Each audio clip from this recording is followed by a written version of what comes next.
about it. But shade Nipsey. Start off the podcast. Shade Nipsey. All right. Yo, beautiful people. This Nate here. This kid. And yo, we are Games Music Life. This is the Games Music Life podcast, episode 169. You know, I said 168. Yeah, 167. 167 all episodes. Yeah. Hey, listen, man. Listen, it happens. Y'all saw it. Yeah, you'd be all right. We didn't put no asterisk mark in there, but y'all know. It's not like breaking news. What episode number we're on? Like, cool. You know what I mean? It's just more art. Yeah, that's all it is. Just add it to your catalog. It's a bonus. Yeah, absolutely. What's up, man? What's going on with you, man? I'm over here chilling. Yeah, I came in. You had the full track suit on. I know you've been in true lamp mode today. Oh yeah, man! Nice little Saturday out, man. Listen, these Adidas tracksuits. I'm gonna tell you what, they are Cozy Boy approved. I listen. When I came in, I got envious. I'm not gonna lie. Hey, go and pick it. Like, they're not expensive. Go and pick you up some, man. Where at? Go and pick you up. I just got them from Adidas.com. Okay. Yeah, man. Just make it nice and simple. Like these pants, bro. Like they're like I don't know what kind of material they're made out of, man. But it's got to be something that they use for space because it's like, yo, if it's cold out, they're like still good enough to keep you warm. Okay. But if it's warm out, like, they're so breathable that you stay cool. It's like wearing shorts or something, man. Okay. They're like the most breathable pants. I wear these every day if I could. You like you're ready for anything. Yeah. You know what I mean? You can do, I wore these last week not these, but a different pair. I wore an Adidas tracksuit to the little graduation. It was outside. Oh, really? Chilling, bro. Okay. Breezy. Okay. You know It's like people who cut grass and they put on long sleeves. They said they're cooler. Yeah. You know, maybe that's the technology behind it. I don't know. It must be, bro. I want to get some lighter colors because I think maybe the black might absorb some extra heat. Okay. But, you know what I'm saying? Outside of that, bro, I don't know what kind of voodoo or magic that they're putting on these clothes, but I approve. Yeah, you look comfy, bro. Yeah, man. You know, Cozy pause. boys. Yeah, I got to definitely pick up some. All right, man. So let's start like we always do. What have we been playing? What have you been playing, bro? Oh, man. 2K. I don't think I've been playing anything else, sir. Okay. Did you get James Harden yet? I haven't. I haven't got him yet. Pack guy's got to be doo-doo on those, man. I didn't even try to bust pack for. I got everything but. Of course. I mean that's pretty. But that's the thing, though. Like, I think Yao is actually more rare and he's more expensive. So it's like, I mean, technically I won. I got Yao. Oh, but you can always sell Yao to get Harden. No. Yao's not going anywhere. Okay. Yeah. So hold on. So tell me the beauty of Yao. You started going into it a little bit. I was about to hit you and tell you come see Killer, but no. We're never. Listen, Kev. No. I was gonna make you a stipulation. I was like, listen, the only person I'll score with is Yao. Oh, really? So you trying to make a video out of me? I wasn't gonna try to make a video out of you. Yeah. I was just gonna try it. I just want to see something. I'm not your experiment, Kev. You got a good team now. Listen. There's no reason why you're still ducking the fade. You've had months to play. Like, you're more seasoned. You've got a good team now. Like, what's going on? It's called PTSD, Kevin. Okay, because we came in for the gentleman's game the last time we played, and the footage is up, episodes ago. I don't ever want to talk, like, even go back and watch it. I deleted it. I almost deleted the podcast from our YouTube channel. I really don't want to ever see it again because I have people hitting me up, hey man, why can't I beat you like that? Like, listen, man, how's the weather? You ought to tell them come to challenge. Like, well, listen, you think you could do better? Come on.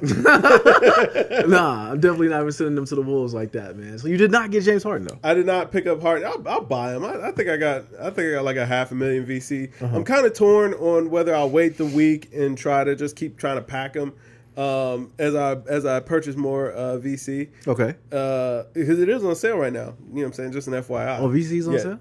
No free endorsement, but 2K, if you're watching this, I'll let your boy. Yeah, but, it's $2.99 now. Yeah, Ronald. Hit the line. But you know what I'm saying? I don't know. Like, do I spend the VC and just buy Harden? Do I keep on trying to pack him all week? My thing is, like, I already know that means that there's better cards coming down the line. I don't know what's coming next week. I told you what's coming next week. The Galaxy Opal mascots, Kev. Because they got you by the hook, bro. You are addicted to packs, man. Like, you're addicted to busting packs. Yeah, why not? It's like, I want the best players, man. I want the best players. Nah, I feel you. Still trying to get that Trae Young, but go ahead. No, I'm saying, like, Galaxy Opal Bronze got to come at some point. Do I save my VC and make sure that I secure Galaxy Opal Bronze, Galaxy Opal KD? Even though I don't really think that card will be any better than the current Pink Diamond. But do I save my VC and go for one of these? Because that James Harden's not expensive right now. It's like $250, and this is the weekend that it drops. So come maybe Wednesday or whatever, I imagine you'll probably be able to get him at about $2, if not under. Yeah, he was at $150 when I saw it earlier. And all the people that you saw one actually sold for $150? Yes. See, I would have grabbed that. For that price, I would have grabbed it. It was $150. That's why I assumed walking in today that you had it. That's why. I checked earlier. It was like $270. I was like, well, you know what? It was last night. It was last night before I went to bed. I was downstairs. And those servers right now are garbage. Yes, they are. I don't know what's going on with 2K this weekend. You know what? It was so bad. I ended up opening up some packs, and the cards that I got they went like it was like okay, like I never opened them, and then I got another. So it was like basically like it aired out, and I got a new pack. I'm like, okay, I'll just get the same cards I did open. No, they were totally different. Wow, and they were worse. Wow. If I get one more of those daggone Chris Pauls, man, I can't sell the daggone thing. I just quick sell it. I quick sell all those. Yeah, those rubies, it just gets on my nerves. But yeah, I didn't. The servers were doo-doo last night. I got so many Calvin Murphys. Really? It makes me sick. His hairline made you sell them, didn't it? I can't even sell them. Nobody will buy them. I got so many of those Diamond Calvin Murphys, man. I got more Diamond Calvin Murphys than I've gotten Coutinho Mobleys. Really? Yeah, I'm like, what is this? But I've already secured Porzingis. He's absolutely cheese. I can imagine. He's got Limitless, so he's absolute cheese out there. I saw in a trailer, he was shooting a 3, so I got it. I figured he was. I mean, he's shooting from the logo. He's like, there's no stopping him. But the card that, you know what I'm saying, can't be stopped is absolutely Yao. Like, you can't do anything with Yao. Really? You said he busts 3s too, right? Yeah, he busts 3s. Really? Like, listen, that Yao card is ridiculous. Man. If only he was a little bit faster, he'd be the best card in the game, because there's nothing that he can't do. You can't block his shot. Like, say that I run a pick and roll or whatever, and the two guys switch or whatever. If I was running with the point guard, and now the point guard is switched over on the Yao, it doesn't matter how close you are. It's an open shot. It's open shot. No matter what. Wow. Yeah. And he's big, too. Pause. Yeah. Yeah. Like, he's a big boy, man. Like, Yao was ahead of his time, bro. He was a problem. It happens with big guys. Their feet, man. Yeah. Feet took him out. He still played a long time. He did. I mean, for being 7'6". Right. But, like, he looks, even to the point, he looks weird on the game, bro. And he's still alive. Yeah. Oh, yeah, I was chilling. I'm saying, if you 7'6", though, normally you'd be like, okay, this is just a giant. Yeah, something's gonna go. Y'all was built for this, man. It was. You know he definitely was. He's like an ambassador over there too. Yeah, he was built for this, man. No problems. But yeah, man. I knew Yao was huge though. Pause. When he was standing next to Shaq, and Shaq looked like a little baby. Yes, he had his arm on Shaq's shoulder. Yeah, you know what I'm saying? Like, dang, this dude's huge, man. Yeah. Pause. I mean, not even just that. It was like, yo, he was 7'6" and he was 310. So it was like, yo, Yao was he was a big guy. You know what I mean? So, and he played big when he wanted to, though. Like, he was a dude, you couldn't move him. No. You know what I'm saying? You couldn't move him. But so you need to get Harden, bro. Yeah, I'm going to pick Harden up eventually. I mean, what's the rush? And I thought about this, too. Like, what am I rushing to get Harden for? Like, I'm kind of stacked at the 2 guard. Like, I got Galaxy Opal Jordan already. I got Pink Diamond Kobe. And I got a bunch of other cards. It's just like, what am I gonna do with Harden? Yeah. Do I put it? I'm not gonna replace Jordan with him. A lot of people are not really caring for the card too. I watched the other YouTubers about it, and a lot of people are like, but they're in the same boat. They're in the same boat you're in, where they have a wealth lineup, so they have other cards that they can compare them to. Actually, now that I've got Yao, I created a big lineup. Okay. Oh man, absolutely monstrous. So Yao at the center, Kristaps at the power forward. Okay. Blake at the 3. Wow. KD at the 4, Ben Simmons at the 5. I mean, at the 1? Oh, yeah. Well, yeah, the 1. Yeah, I know you're talking about. Yeah. Well, 5th spot. I got you. Ooh, that's a big lineup. Yeah, bro. I mean, everybody's 6'10" or better. I like that. That squad is out there manhandling. Ben Simmons is 6'10"? Yeah. Oh, he don't need to get a jumper then. He don't need to get a 3. I don't ever see Ben Simmons shoot a 3-pointer. Nah, I'll take it all back. I said before. Yeah. I didn't know he was 6'10". Yeah, he's 6'10". Yeah, I don't ever want to see him shoot a 3-pointer. Yeah, you stay playing your game, man. What am I playing? Destiny. That's all I've been playing. Oh man, yeah, Destiny nasty Destiny, bro. Let me explain this to you because you sick of it. No, you're not sick of it. I get it. It's just not your MO. I played it. You did play the game. I'm saying the in-game stuff that's going on now. Kev, is so fun. It is so fun. All right, so the announcement came out. Destiny 2 had their announcement. They you actually can see the telling parts of how Activision was. They were bucking back from Activision. You know what I mean? Tell me about it. All right. So first of all, the game's going free to play. They got more. Whoa. What? Yes. All the DLC is going to be free to play? Free to play. Oh, so now if I jump back on, I'll have everything that you have. Free to play. Okay. Free to play. Okay. Now, the way they're going to do it is they're going to come out with seasons. So like one season, they're going to focus on PvP. Okay. And they might have, a whole bunch of just changes. If you don't like it, you don't pay for it. And they're going to sell it incremental like that way. The new one that's coming out, Shadowkeep, I think it's called. Okay. $35. You're done. They're also going cross save. No, then it's not free to play, man. No. That is $35. That's the first DLC content that's coming out. Everything that came out previously is going to be free to play. It's going to be like a Fortnite model. No, it's not a lie, man. I'm tired of you crapping on my game, Kev. Every time I get hyped and talk to you about Destiny, you're like, yeah, whatever. Like, you shoot it down every single time, bro. I tried to play I know you did. Twice. Kev, you got to understand, it's an MMO. You're not gonna like it. I like Division just fine. You like the Division because it's a real world, man. There's no fantasy to it. I play Toe Jam and Earl. Okay, I don't have a problem with fantasy. Anyways, man, Destiny 2, free to play, cross saves. Let me explain this to you because when I first told you about cross saves, you were like, yeah, whatever. All right. So the PC version is uncapped frame rates. It's actually, you can play in 4K. And you can play in HDR. So you're going to get in 60 frames per second. You keep telling me you cannot see 60 frames per second versus 30. I can't, man. What is the difference? Like, who cares? So I want you, next time we hook up, you come to the crib, I want you to play the game and see what I'm talking about. So you play Call of Duty growing up. You've always played in 60 frames per second. So it might not look that big to you. When it goes down to 30? I don't get, when you play a 30, the smoothness of the game. The way the game moves. You'll see it. The only thing I can see where that could matter is maybe input lag or input delay or whatever. Well, but that only comes into play if you're playing on a monitor that has no input lag or 1 second. Well, you got to think about it now though. Your TV is a big monitor. So it's like 200 ms or MP or whatever. Well, I mean, if I hooked the computer up and played it in 4K on your TV at 60 frames per second, you would see the difference. No, they still say that the refresh rate isn't going to be like that. But no, man, I don't care about those 60 frames per second, man. Anyways, you're not covering on my story. Also, the fact they got cross saves is totally huge because there's going to be one account that you could play across systems. So, say Jay played on PlayStation, right? And I know I play on Xbox. I used to play on Xbox. I play on PC now. And I wanted to play with him. I couldn't do it before. Whereas now I can. I could just use my same. It's not cross-plat, though. you would just have to, I get it that your characters transfer now. It's one account. Now, one thing they haven't really broken down is how much the content is going to be. So, if I buy the content for $35 on, I guess it is the same. I guess I'm answering my own question. But if I buy the content through my account, it'll transfer to systems as well. So I can download it on PlayStation, and they'll see, he already bought it, and then play with do all that, man. Pick a system, play. But see, they're taking the Fortnite model. Fortnite, is Fortnite that way? No matter what, it's the same. Yes, you have your same stuff. You have your same Fortnite account. I don't know I forget what it's called. I want to say Epic account. Yeah, I got an Epic account. Yeah, so you can play. PlayStation and Xbox didn't play nice. The biggest thing too about that too, though, was that PlayStation got on board, and it sounded to me like when they had the announcement that PlayStation literally got on board a half hour before the show, because they were like, "Yeah, no." And I don't know why though. No one could really explain why they was never on board. But then they were like, I guess. Why would PlayStation want to help Xbox? They're not helping them, Kev. They're just making the gaming community what it is, man. And I think that maybe that's the way that they finally ended up seeing it. You keep talking about and PlayStation got this smoke for Xbox. They don't. They do. They beat the body, man. At this point, it's over. They beat them. They won. But it's a hatred, and man. Now they're in bed together. It's like Scorpion and Sub-Zero, but not the second Sub-Zero, not the brother. All right, we're talking about Hanzo versus I forget Sub-Zero's name. Was that after he took his mask off? No. So the original Sub-Zero ended up getting killed, and then he became Noob Saibot. And then the second Sub-Zero, the one where he had the mask off and his eye was cut or whatever, that's his brother. Cyborg? Huh? He's a cyborg?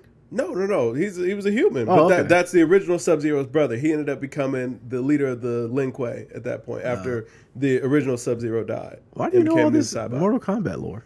I love Mortal Kombat, man. You just rattled that off like it was just there. I thought this was common. I learned. I was today years old when I learned that. So I never heard that. It was two different Sub-Zeros? No. Oh, okay. I thought maybe he got hot, took his mask off, bro. I didn't know anything about that. No. That's why Scorpion and Sub-Zero stopped beefing. Okay. Because that was because. you know the story. Sub-Zero killed Scorpion's family. That's what made him become Scorpion. Okay, I don't know the story. Really? You never? No, I don't know the story. You should really look into the Mortal Kombat lore. You would like it. Okay. You would really like it. It sounds interesting. You see how I'm not talking. I'm listening right now. So, Sub-Zero ended up killing Scorpion's family. Okay. For Quan Chi. And then, so he kills his family. Scorpion says that he's going to exact revenge or whatever. So then Scorpion makes it his life mission to, exact revenge on Sub-Zero. Well, that Sub-Zero ends up dying. And then his brother becomes... So whoever Sub-Zero is... Sub-Zero is not really a person. He's just the leader of the Lin Kuei. So whoever the leader of the Lin Kuei is, you're Sub-Zero. You're Sub-Zero. Okay. Exactly. Okay. So then his brother became the leader of the Lin Kuei. So he took on the mantle of Sub-Zero at that point. But his brother was a far more just person or whatever. You know what I'm saying? So, he wanted peace or whatever, but Scorpion wasn't trying to hear none of that until Scorpion figured out that, oh, this isn't the Sub-Zero that killed my brother. I think it was Behan was his name or whatever, and then he figured out that, okay, no, it's a different person. They stopped beefing. Okay, yeah, that's pretty good, man. Yeah, thank you, bro. I never knew that. No doubt. Yeah, that's pretty. You should really. There's a series, I want to say it's on Machinima on YouTube or whatever. Okay. That does the stories like in little itty bits of Mortal Kombat. It's very good, man. Yeah, okay. You gotta spoon feed me that stuff. Man. Yeah. Okay. All right, but Destiny is back, man. It's a dead thing. Yeah, man. The community is going nuts about it. They're dying. It's funny too because the guy that they had a new raid that dropped, and they had world's first race going. This is the first time they actually put everybody at the same level, and they gave them like a 2-hour time frame to level up as much as you could, but you had to go in. The first encounter was always 700. So, anyways, everybody went at the same level. There was a group that was trying to get world's first. I remember I told you about it before. It's actually a fun watch, and you see these teams like fight, like they're arguing with each other, trying to figure out the mechanics and try to get it done. And the team that won, the team that everybody was rooting for, I should say, they thought they won, and actually they came in second. They didn't know it. Wow. And the dude, the exotic that he got from it, he deleted it. And he ended up just going on this long rant about just being upset about how he didn't get first place. Kind of like just a rant. Get money? No, bro. I keep telling you, just for bragging rights. Just for bragging rights. Bungie. He actually got flown out by Bungie for E3. The conference I'm telling you about. They had him out, and they put him on the hot seat too. They're like, yeah, I heard you had a hard week. Wow. And they were like, yeah, But it was good. It was a good watch. The community is buzzing again. Destiny 2 is back again. I don't think it ever left, man. It's been buzzing for the last couple, it's like 4 or 5 months. They've been spoon feeding like little things into the game. But you can see where the Activision and Bungie division part just happened. Like you're not gonna cry. I'm getting my story out, man. Hey, all right? no, get it out. I actually have a question. Go ahead. So explain this to me. Why do the raids take so long? I don't raids, get it, bro. But I'm saying, is there like a puzzle aspect? Absolutely, to it? Yes. It's logistics. I mean, you got how? Because everything in Destiny has really seemed to be. I don't want to say linear, but I mean, it's a pretty linear story. It always pushes forward. So the raids seem like I'll put it to you like this. It doesn't seem like when the new zombies come out and everybody's trying to figure out how to beat zombies. Did you even know that there was an end to zombies? Right, because most players don't realize that let me ask you this actually then. Finish these boards. Now, on the end of the zombies, have you ever finished it? Yes, only one of them I've ever finished, and was at Alcatraz. Okay, was there anything that you had to do mechanic-wise in order to beat it? Oh yeah, there was a ton of stuff that you had to do. Explain what'd you do? So I mean, zombies, you really think of it as being like a horde based kind of game, right? But it is to a sense, but it's really not. So really, what you need to do is you need to be managing out each one of these hordes or each one of these rounds in these hordes and building up to whatever it is that you're going to need to do to complete it. But the thing is, the game doesn't tell you any of this. So it really lays it out to you you're just trying to see how long you can last in these hordes. Okay. But as you explore the boards and the maps or whatever, you find these little items, and you literally, that doesn't tell you anything. You just have to kind of figure all this out for yourself. Okay. And you eventually, for Alcatraz in specific, you could beat it. You would come to the end of it, you would complete the story or whatever. But it doesn't actually end up telling you any of that. You just explained the raid. But no, see, the raids, it's not a horde. Yes, it is. It's horde mechanics in there. Imagine a horde. But I'm saying, does it go round by round? Well, no. Okay, it does change. Okay. All right, it does. Imagine it being a horde, but you're progressing in the board.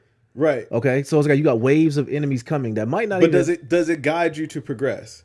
Is what I'm asking. Does it actually tell you this? Because in zombies, nobody ever knew that you were supposed to finish these. Oh yeah. Well, in a raid, you have encounters. Yeah. So you could you're in the level until you get past this part, you go to the next level. You know what I mean? So it's different things.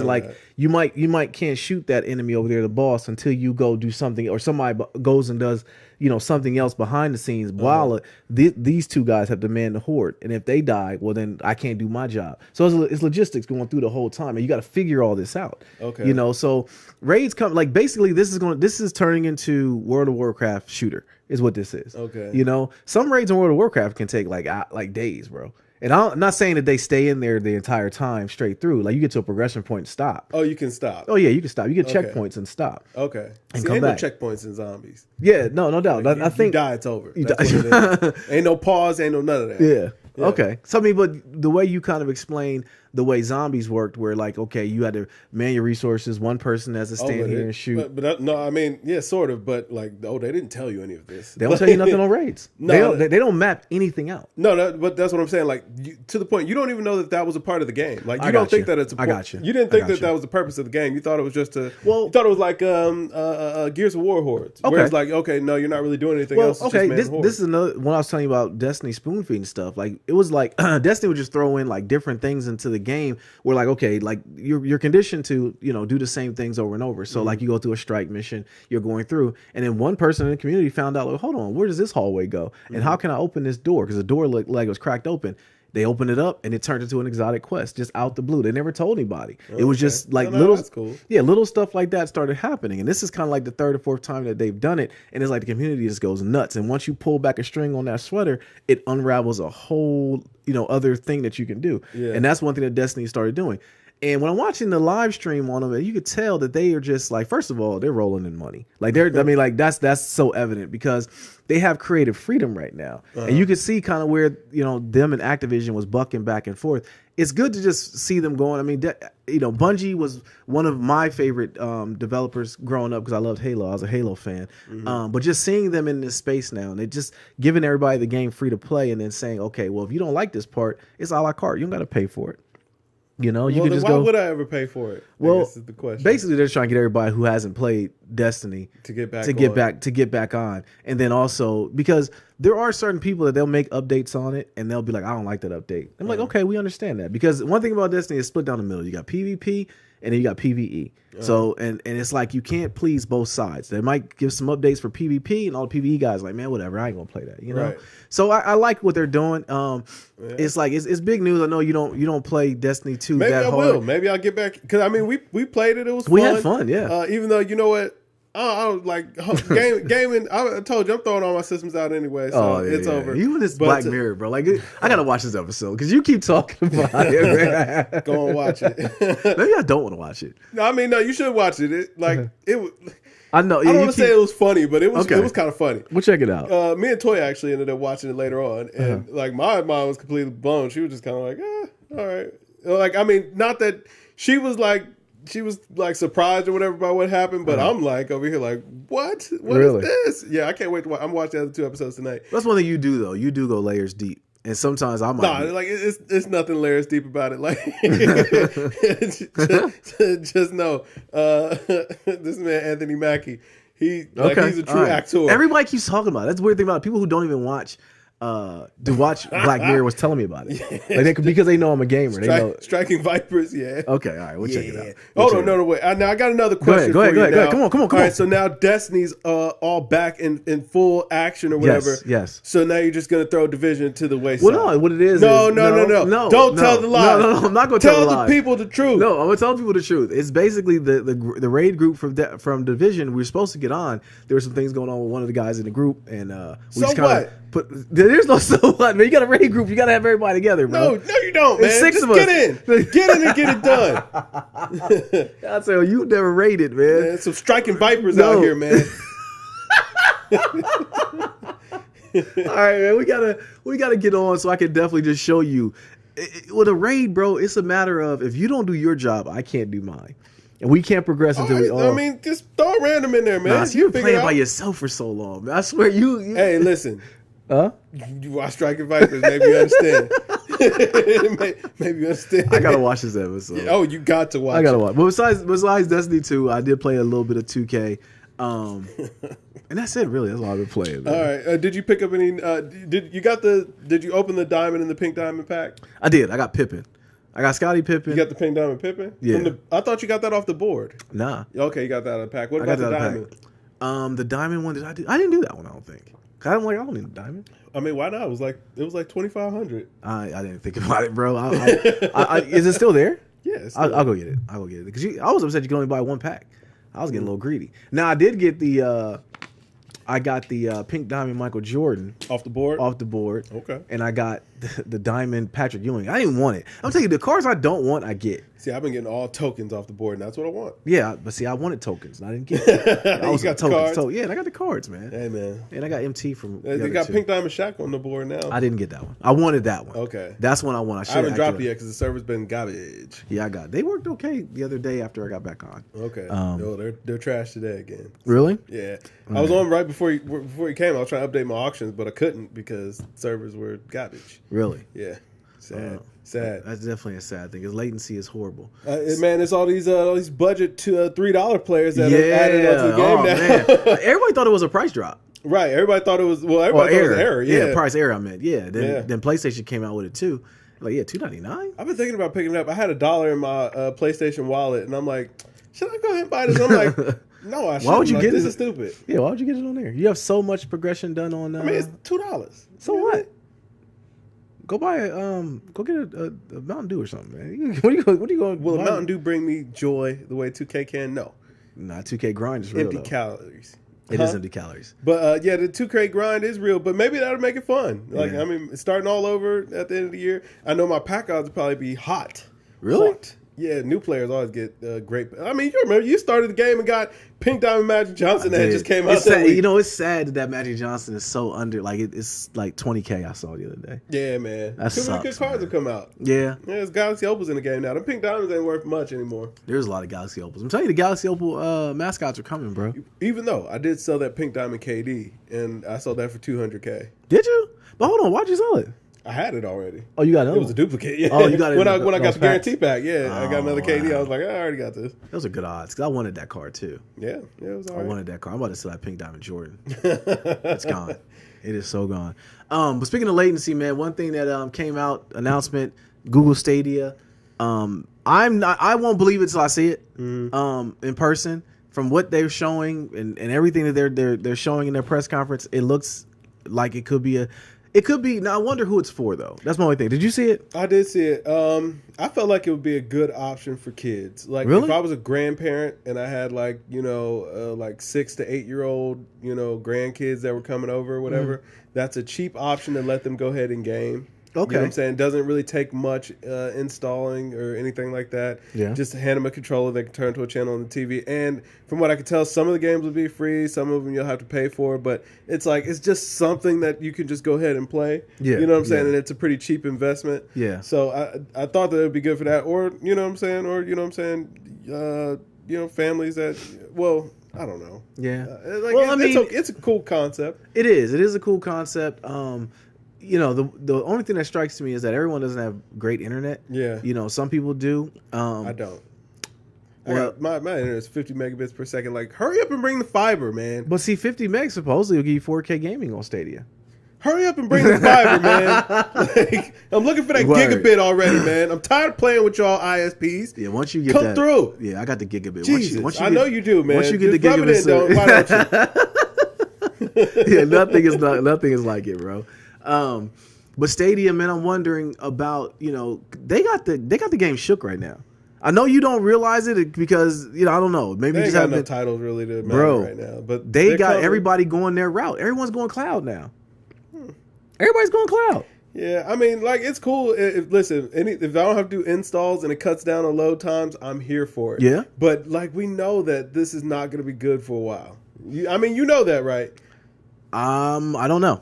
I'm saying internet outages. How often does that happen, though? I'm saying servers are bad all the time. Servers are bad all the time. I'm saying a bad server on a game that's all cloud based, like you're not playing. You know what I mean? Well, the only thing I would say, I'll be devil's advocate in that debate would be that we've never had a Google server be bad.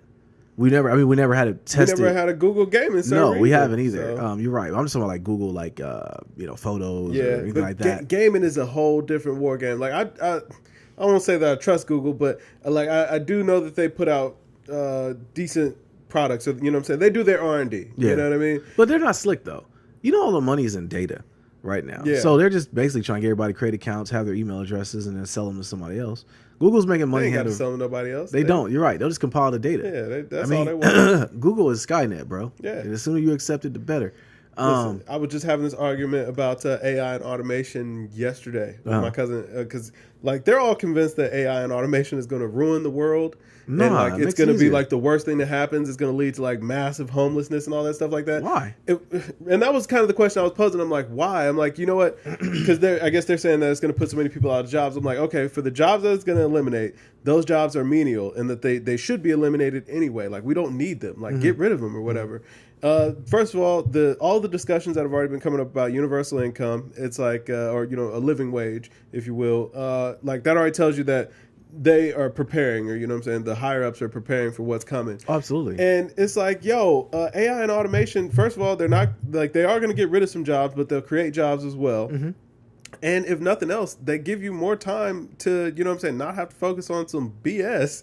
Well, you can do something for yourself. It's going to be a good thing. Like it's going to be a good thing. It's going to force people to bet on themselves. Well, but I also think that like we're going to start seeing a reduction in what we consider work week. Like 40 hours as a work week is sick, and I know this isn't what our podcast. I know, right? But we're gonna have an adult discussion. This is the life portion for anybody out there listening. This is the life portion, but it's like 40 hours a week, and I mean that's the minimum for a full time worker. Most of us work more than 40 hours as it is.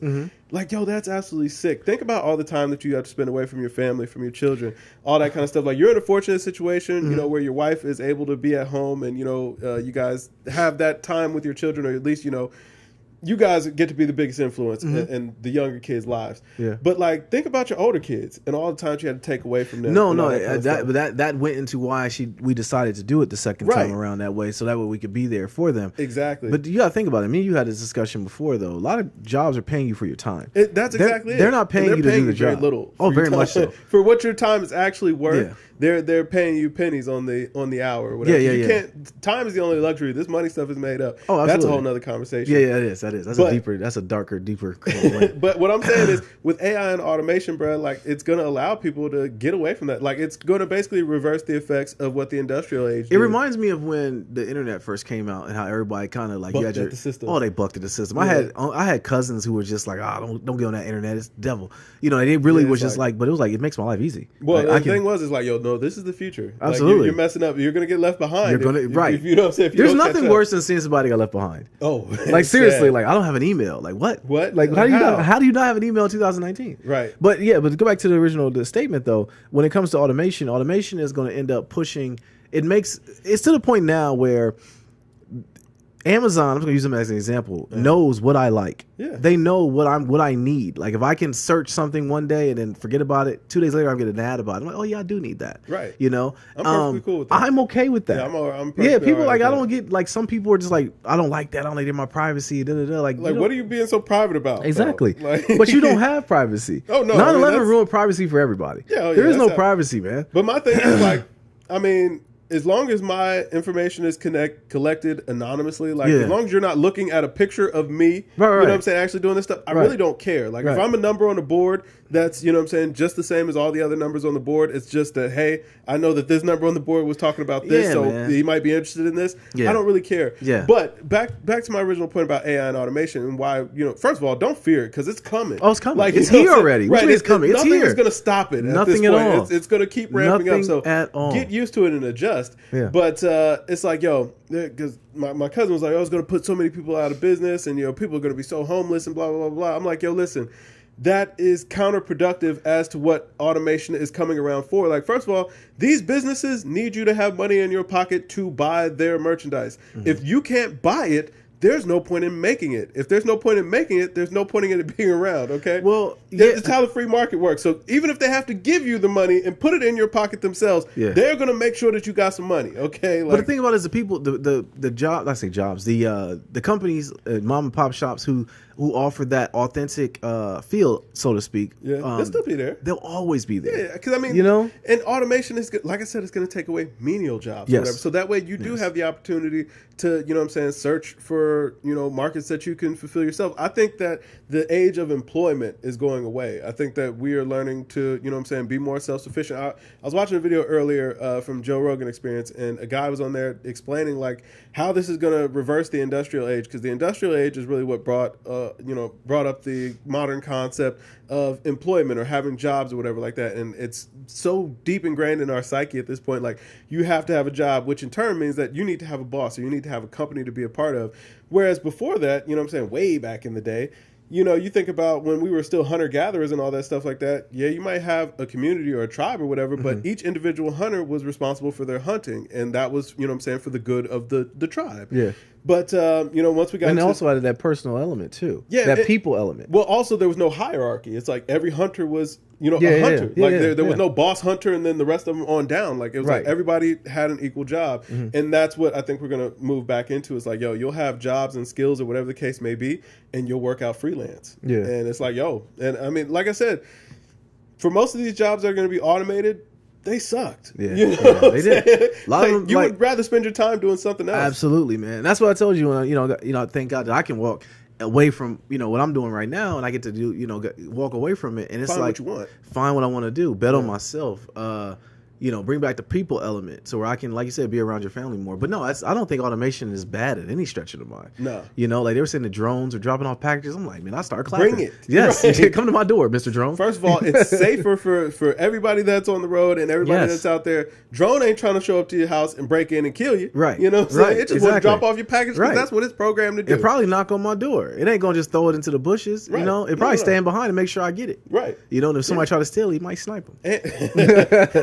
And I'm saying, just going to be more efficient. Like, why wouldn't I want to live in a world like that? Like, first of all, you already know, like, I'm not a person that lives in fear. Yeah. But, you know what I'm saying? It's like, why would I want, like, first of all, don't reject automation because it's coming. It's here already. Right. It's here. And it's only going to ramp up. That's what I'm saying. So it's like, I mean, honestly, if I can go to if I can go to my Chipotle and, you know what I'm saying? I ain't got Chipotle don't really mess up orders, but if I ain't got to worry about you messing up my order because the machine got it and the machine don't mess up. You know what I'm saying? 99.9% accuracy. Right. So do I care about you getting paid or my order being right? What do you think? Yeah. But down the street at the mom and pop shop who sell pizza and the grandpa's in there trolling the dough, he's always going to have a job. Because automation or anything can't replicate That's what I'm saying. So I think that, just bringing back that personal element is what, when I buy my sneakers, you know what I'm saying? Shout out to them Fear Gods. If you want them, holler at your boy. Jesus. You know what I'm saying? When I buy my sneakers, do you think I really want to be driving out to the store to go pick them up? No. Bring them to my door. And if I get them that same day, that's even better. I ain't even have to get dressed. You kept a tracksuit on. You know what I'm saying? You know what I'm saying? Like, why wouldn't I want this? And now to bring that full circle, that brings us back to Google Stadia. Yeah. You know what I mean? Yeah. That's how we got down on the Stadia. So honestly, you sold yourself on Stadia. All this you just said. I don't have a problem with Stadia. Me neither. No. I think it's... I'm just going to wait until they have... First of all, you got to work out the bugs first or whatever, and I'm going to wait till they have a little pricing. Bit. So $129 for the buy-in right now. If you want to do the whole kit, it comes with a Google Chrome Pro or something like that. They need games. But the games they have so far, Ghost Recon, Destiny 2, Division 2, what else? But I'm just amazed they have those games, though. Just those games alone. Like, but let's just say they come out with an Assassin's Creed. It's going to be on there. What else, man? Nothing that you really listen. Work out the kinks. But what if they put 2K on there? What you mean? I don't care. You can have your account. You could be a mom. Like, you could be out, wherever you're at. Just go ahead and log in from your phone because you can do it from your phone too. Am I still gonna have Sugar Mama Veronica? Listen, I'm gonna tell you, man. Might be a little more difficult. The way she talks to me, like I told you, bro. Every day, like, man, Veronica, come on, man. Yeah, glad to see you too. You know what I mean? But no, imagine you could do it from your phone. Imagine you could be in bed with wife and she watching her TV show and we acting like we watching it because like we do, and we're busting packs from our phone. You know what I'm saying? I'm not, see, this video, bro. Like, I'm not buying it, bro, because I know you. When you leave, we're gonna talk about it. You're like, yeah, that's gonna be. I mean, listen, when it works the way that they're talking about it's gonna work, I buy in. Like, I'm not bucking the system. $9 a month for it. The thing about it is bigger though, is they're trying to turn it into the Netflix of gaming, bro. Yeah, $9 a month, which I'm happy about because it puts GameStop out of business. But you already know I hate GameStop. Honestly, I think they may have been better off just selling this to Sony or Microsoft. But that's what I'm saying. I think Microsoft and Sony are going to do it too. Yeah, I mean, I think that's the portion of it that has them shook. Listen, not the power of the system. The fact they're doing a Netflix of gaming. No, that's what I'm saying. But yeah, right, exactly. Yeah. And that's the part that Microsoft and Sony are going to do. They're looking at it like, yo, We're gonna have to take that model. I'm gonna miss physical disc. I ain't gonna lie. We can still get it. You can still get, as collector items. You can still get it. But the basically what Microsoft tried to do years ago with the Xbox, which got them in a pickle, where they said we're gonna have all digital, got to be on all the time. You can let a friend borrow a digital copy of a game, and everybody's like, boo. And Microsoft never recovered from that. Right. The Sony came and the next day was like, oh, they said that. Hey, we were gonna do that too. But scrap it. We're gonna do this. That's what Sony did, and they even ride that horse all the way out. And I'm not hating them for it because it was smart. Microsoft's delivery was awful, and that's exactly what's going on right now, bro. That's exactly what's going on right now. You know what I'm saying? That's exactly what's going on, man. Hey, yeah, I mean, listen, like I said, if they can get it to where it's, no buffering, no load times and all that stuff, I gotta see installs, it, man. I'm here for it. Like, I gotta see it. This is America. I want it now. Bro, okay? I'm going to tell you, every time you send me that meme, I literally crack up laughing. That's how I feel, though. Because that's how it is. That's the world we live in right now. Yeah. Just like you said, when you want to order something, I use Prime Now. Not even Amazon Prime. I use Prime Now. Yeah. I'd rather use Prime Now than get my butt up and go to the store because I got to load the kids up or get out the car and physically leave. I can spend time with my kids. The delivery will be here in 2 hours. Dressed. I ain't got to get dressed. I can put on my tracksuit like you. Yeah. The delivery will be here in 2 hours. And guess what it cost me? The same amount of money would it cost me if I went and got it from the store. Yeah. So I didn't burn any gas. Nope. I didn't waste any time. I spent it with my kids, and the game got delivered to my house. Exactly. Give me that automation, Lord. Yeah. Give it to me, man. I want it all, man. I want it now. How could you not want that? I don't know. Like, we're finally getting to the Jetsons. Yes, we're getting right. That's exactly what we're getting to. All we need is the little tube that just shoots it right to your door. And robotic dogs. Yeah. Matter of fact, we don't even need the tube no more, man. Figure out how to transport it with your mind or something to me. Although them kids in the Jetsons had too much freedom. That's why they always got in trouble and stuff. They had too many funds too. Like the dad was always working. I think the mom was tricking. But that's a whole other story. Whatever. Wow. We'll get. I don't. That's a deeper, darker link too. Stadia. I'm gonna go and check it out once it comes out. I'm here for it. I'm definitely don't know if I'm gonna pay the full, but it's not really a big buy-in. That's the thing too. What was the platinum member package was like $125? Yeah, $129.99. Yeah, it wasn't bad. You can pre-order it now, but it doesn't come out until November. So listen. I spent $400. Man, bro. Yeah, you know what I'm saying? Like that ain't no money. Humble brag, No. It's no brag at all. It hurt my soul. Those are flip like crazy. They're beautiful. They're pretty. That was an investment, bro. If you got them in 11, I would have thought about it, but I wouldn't have paid $350. Yeah, I was like, whoo. Yeah, my wife would have killed me. Because the thing about it is I talk too much. Because I've talked to her about them because I showed her the old pair, the black ones. Like, man, these is fire. These are all right, but they $350. So when the white ones came out, I was like, damn, if I get them, she gonna know. Yeah, she gonna know they $350. Like nadir. And I know when she called me nadir, I'm in trouble. Like babe, cool. Yeah, I mean, I told my wife, she was like, "Oh, that's not bad." I'm like, "Oh, well, now we got that established." But never would I ever. Okay, spent $400 on some damn sneakers. Only way I spent $400 is one of those collection packs.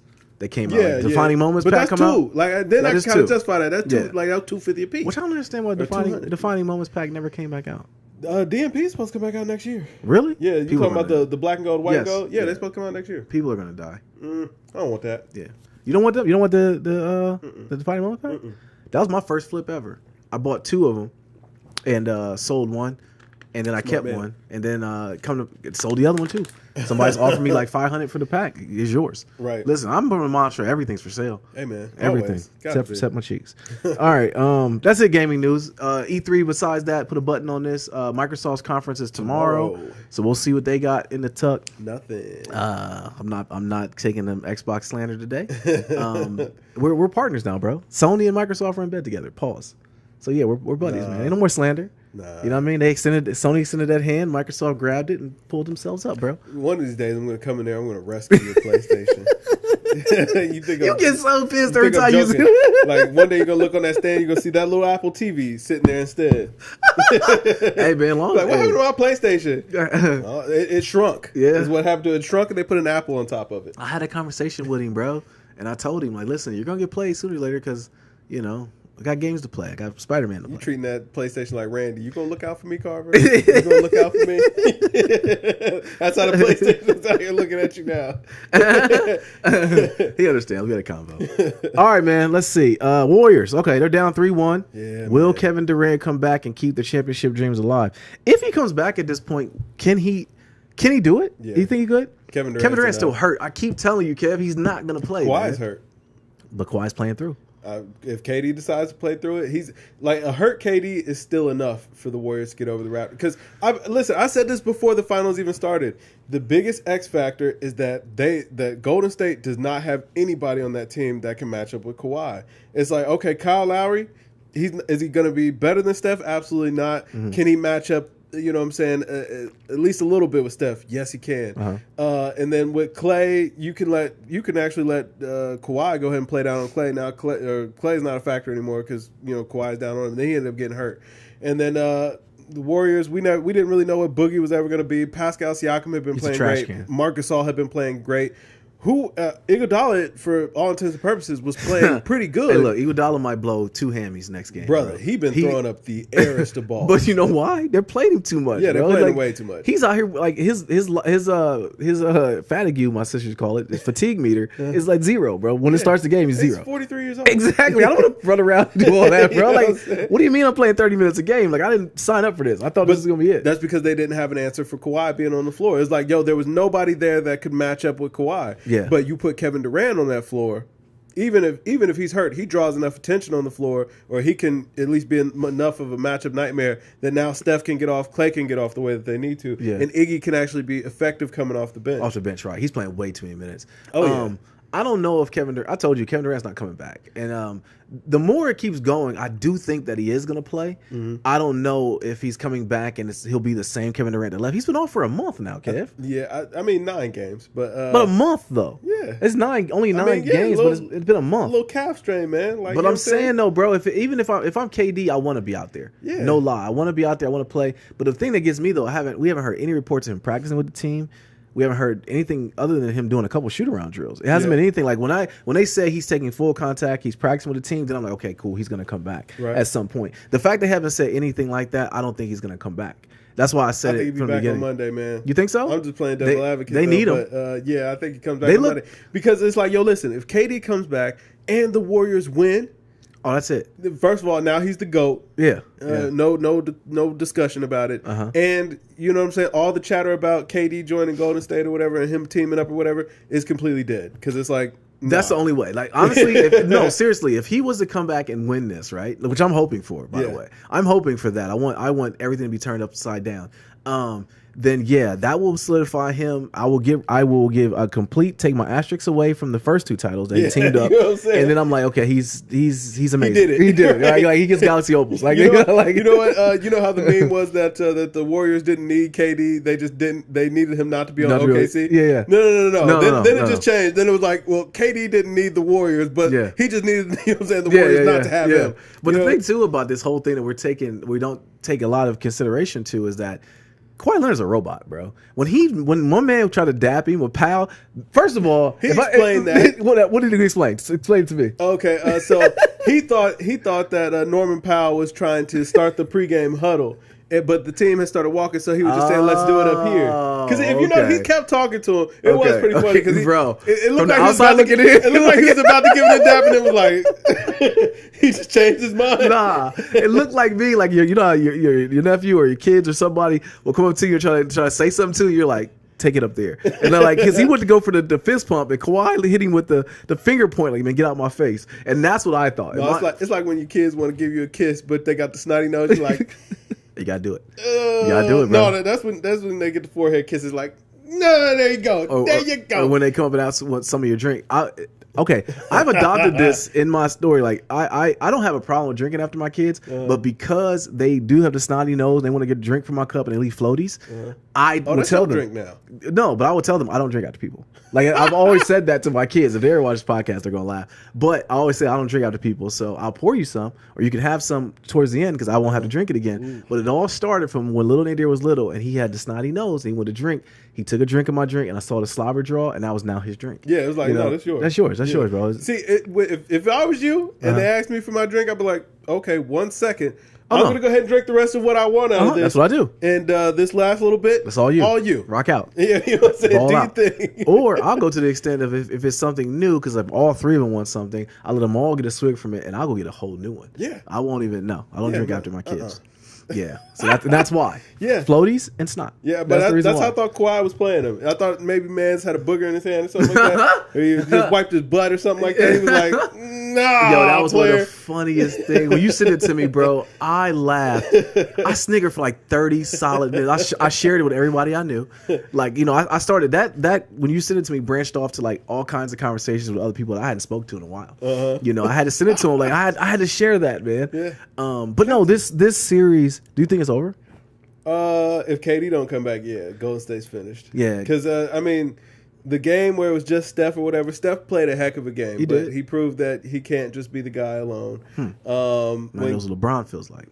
Yeah, it does. And then Clay came back last night. And the thing is, like, the Warriors were looking so good that first quarter, whatever. I'm like, oh, Toronto's about to get blown out. Like, man, this series might have just shifted. And then next thing you know, boom. But did it remind you? Did it remind you of how Golden State used to do people? It did. A lot of like. Okay, I was about to say because that's what I got. The vibe I got from it was like this looks like the roles reversed. Golden State getting Golden State. Exactly. Yeah. It was like no matter what they're doing, I think Toronto's going to come back and win this game. Yeah.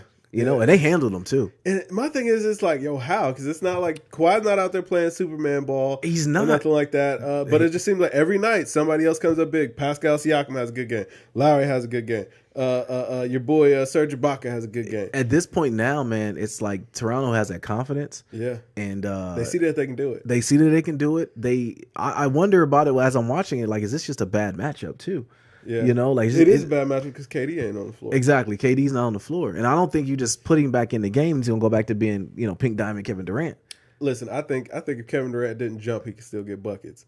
Like no, even if he gave you nothing on defense, it was just like no, I feel you, but he got to play D. You know, he could backpedal enough to put his arms up. Like that's enough defense. Like maybe he ain't getting chase down blocks and all of that. But you know what I'm saying? Put him on Pascal Siakam. I think that he could still guard him. He would still have the wingspan to contain him. He might be able to. Pascal's got a lot of confidence right now too. He does, but I mean that's Kevin Durant. I mean y'all know who he is. Yeah, but the Warriors don't know. They got their. We knew this was a thing when they started the season. They were really top heavy. If one of the big four went down, except for Draymond Green, he'd go down. They keep rolling. But if anyone else went down, it was gonna have an issue. To the point now where like, bro, I sent you that question mark. Looney played last night, so he's out here risking life. Yeah, injuries, life and limb. You know, I was wondering. I saw that message. I didn't mean to just ignore it. I just figured you did. No.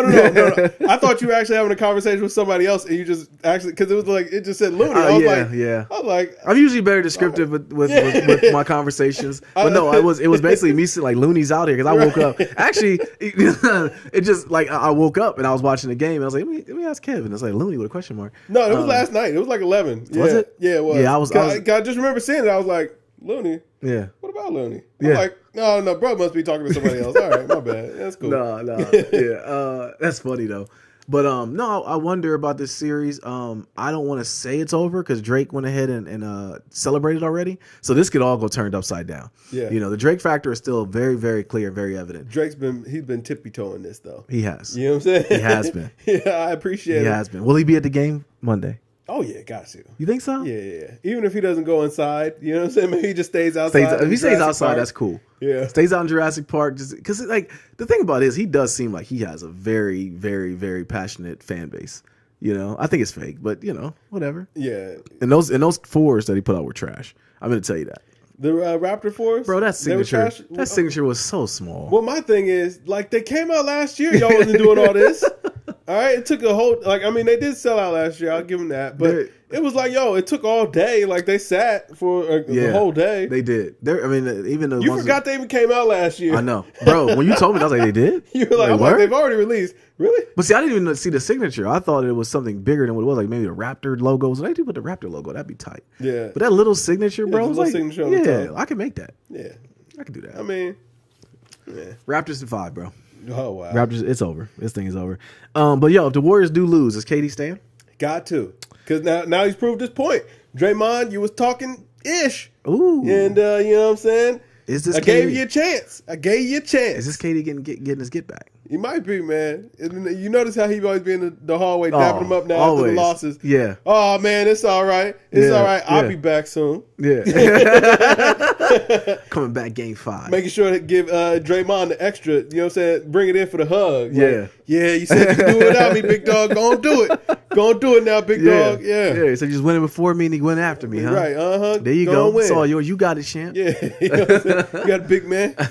I thought about it though too, because like me and Lil Nadir and Malik were talking about it. They were asking me if Kevin Durant, why don't he come back and just try to play hurt? And I said it to myself, like, yo, if he came back and he got hurt, like he would hurt his stock. But I thought about it. KD could blow his whole wheel right now and still get a max deal next year. Well, the thing is though, or he could just sit out. And if the Warriors lose now, it's like, I want to be the highest player in the NBA. Yeah. How about that? Do y'all want to win or don't you? Bro. Huh? You saw what happened without me. I already know it. They're going to give him a check, and they're going to say, you fill it out. Right. Oh, yeah. You know what I'm saying? $1 billion. Fine. You know what I'm saying? That's what you want. Yeah, whatever. We'll do it, man. We'll get the investor dude that got suspended. We'll get him to foot the bill. We got that Silicon Valley money. We'll talk to Come on. How did he push Lowry?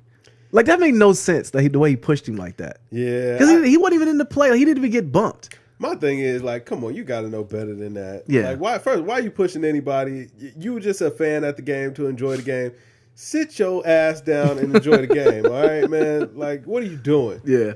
I didn't get that at all. I mean, especially if I'm what if Kyle Lowry would have just put hands on him? Like, you know what? Honestly, I feel like if Lowry would have put hands on him, since that dude is a minority owner, you know, I mean, hey, that's no different. That maybe a game, 2-game suspension. Same thing as a fight on the court. If the players fight, you all good with it. I mean, he just fought with somebody on the team. Okay, so I've talked to you about my philosophy on physical altercations at some point. I don't believe that it's always necessary. I do believe that sometimes it is necessary. Oh, absolutely. In that point, I think dude just needs to taste his own blood. You know what I mean? Because like when you come into the sideline, you're nowhere near me. You're definitely using your privilege at that point to shove the dude. Because if they were out somewhere and it was both of them in the hallway, would he shove Kyle Lowry like that? No, absolutely not. You know, go ahead. I think that was one of those times. Maybe Lowry didn't need to like haul off on him. No, just maybe give him a disrespectful, just a back of the hand slap. You know what I'm saying? Not even one that you get a follow through to. You know what I'm saying? Just one of the little pops, pop. Where you just stop at your hand like this. Yeah, you know what I'm saying? Just pop him on the cheek a little bit, pop. Yeah. You know I'm with the Bane aspect where you just put your hand on him like, hey, do you feel empowered? Do you feel empowered right now, bro? Yeah, that was an OG move. Oh my god, that's why Bane is so high on my list, bro. And the dude just had to be quiet. Like, you're right, you got it. Yeah. You know, I hold that. You got a champ. You know, I feel the heat from your hand coming on. You know, but yeah, Kyle Lowry should have did one of them moves. I don't think, like you said, he should have hauled off on him. Yeah. But you know, just make bacon neck his shirt a little bit. Like, what the hell's wrong? Like, you know what I'm saying? Like, just want to like little. So you want to put disrespect. Spicy. So you want him to never go home and be a dad again. Yo, see, at that point he's divorced. Wow, yeah, like because he'll never win an argument. At that point, that's Kyle Lowry's wife now. You know what I'm saying? You know what I'm saying? Like he could not go home and never be the man in his house. He never gets a big piece of chicken. Right. He never gets a swig of juice. He's now not even a billionaire. He might have just bodied himself. He did that, bro. Kyle Lowry did that's what because ain't no coming back from that. No, I mean, like Kyle Lowry would have like hauled off on him. He'd be like, oh, that was an old man. You know, hey, whatever. Yeah. Kyle Lowry gave him the beats. Whatever. That's a professional athlete. Of course, he gave him the beats. But to just slap a man, just pow. You know what I'm saying? That's like you ain't even worth fighting. You know what I'm saying? But I gotta let you know that you was being disrespectful. He definitely deserves something. Because the little week suspension they gave him, he's suspended from Oracle for life. Oracle is getting shut down. They're getting a whole new stadium next year. How they're gonna work around yeah, man. No, I think over the summer they end up probably kicking him out. They might. They're probably gonna give him his money back because it's like. First of all, the Warriors don't need that type of press. Those being the type of people that you have around your organization because that scares players off. Yeah. That you scaring players off, that means that your team ain't gonna be no good, which ultimately means that you're not gonna be making no money. And you see what happened in Utah when that happened in Utah. Russell Westbrook did it. They cleaned that mess up quick. Oh yeah. My boy Kyle Korver went on a whole tangent about it. He used his privilege to combat prejudice in a big way. I think quietly over the summer the Warriors would go ahead and part ways with that man. Go and take your little money back. And, they have to. Would it have been different if it had been a white man pushing another white man? No. Yeah, because it wasn't. I don't think it was a race thing. I think it was I don't think it was a race thing either. It was a players owners thing. It's like, well, first of all, it was a players fan thing because.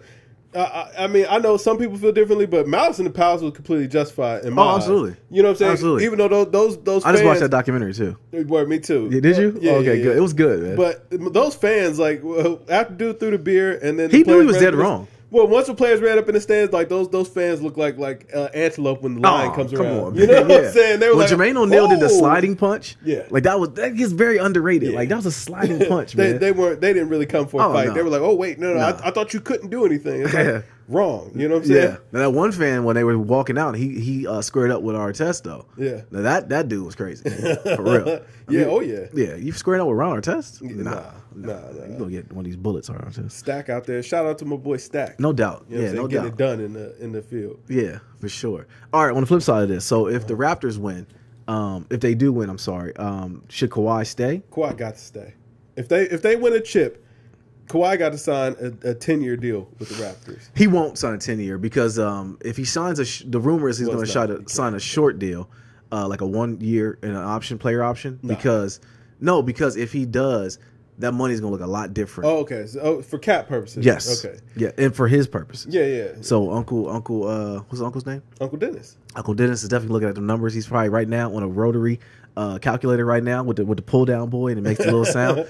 And he's definitely crunched those numbers. But yeah, if he does sign a shorter deal and then re-ups after a year, I think a year with a player option, so 2 years signing one and one, it's gonna be like a crazy amount of money. Well, see, all right, that totally makes sense. But what I'm saying is, like, outside of money, I think that if they win, Kawhi needs to finish. Will he his ever career leave? with the Absolutely Raptors. not. Yeah, he gotta stay. He can do anything right now if they win this championship, because the numbers he's putting up, bro, he's clearly the best player out there. Yeah, they're on his back. If they win it and he's the reason, number one, DeMar DeRozan, I love him, but he I don't know. I can't. Talking about trading him from the Spurs. Yeah, man, they already did. Yeah, they're looking at him like, yeah, look what Kawhi's doing with that team. I tell you who probably got their eye open, like, oh, word. Lakers? Yeah, you know, Bron is sure. like, hey, man, for sure. I played Lowry a couple times, man. Yeah. Wasn't bad. Pretty good. And on the flip side of that though, bro, I'm happy for Kyle Lowry is actually not being a trash can. Yeah, like he's playing well. He stepped it up. He stepped it up. He like probably look at it like, bro, I might not ever come back here again. I mean, and think about how long they have been fighting and playing so good. Oh yeah, to finally get here. So I know that he probably is cherishing the moment a little different. Absolutely. But Kawhi, back to Kawhi, man. Yeah. Kawhi's got to re-sign because I have never seen a city show so much love. Oh man. Outside of maybe the Cavs when LeBron came home and won the championship or whatever, like I've never seen a city like that's his city, bro. Like that. But yeah, I mean the Kawhi and dine, you know what I'm saying? That whole campaign. Yeah, there was a company in Toronto that offered to pay all of Kawhi's contract up front. Yeah, I remember that. Yeah, I read that. Like, yo, they're willing to give him a multi-million-dollar penthouse for free. Like, the dopest part about the whole thing with that though is none of that faces him. Nah, somebody said Kawhi's family don't even know he's in the NBA. He just comes home from work and sits at the table.